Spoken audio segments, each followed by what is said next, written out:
This is Brian Dolby reporting for SatTV at the Bauer event in Singapore, where I'm talking to Christophe Bauer, who is the VP Sales for SpaceX. Christophe, this is the first time we've had the chance to talk to your company. What's the X factor behind SpaceX? Well, SpaceX is a company that has been created about 8 years ago, so we're a very young company. We're privately owned, and our owner is a man with a great vision. He wants to send people to space, so he thinks that the future of humanity will rely on expanding beyond Earth. So the goal of the company, SpaceX, is to manufacture rockets that will take astronauts to the International Space Station initially, then to the Moon, Mars, and eventually beyond.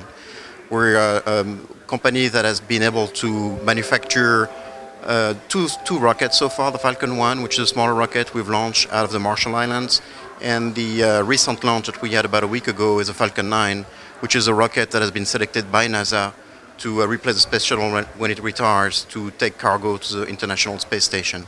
You must be really delighted by that. I mean, what are the implications for the industry of that? We're very thrilled. We worked very hard to get that rocket going, and our percentage of chance of success were less than 40%. So as you can imagine, reaching orbit on the first try is of tremendous interest for us and a lot of excitement in the company. And we think it's going to show the world that a private company can do it, that a small company can put their heads together and build a rocket that's going to be very reliable and make it work on the first try.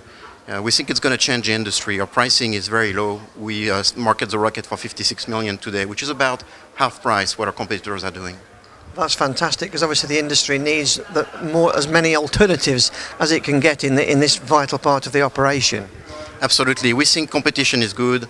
We think there's been a lot of talks about lowering the cost of satellites manufacturing, and having a much more cost-effective launch provider is the right solution to improve business case and maybe creating more demand in the satellite industry. So this might be our first interview with SpaceX, but it sounds like it won't be the last. Hopefully not. Hopefully not. Okay, well, thanks for talking to us. Thank you.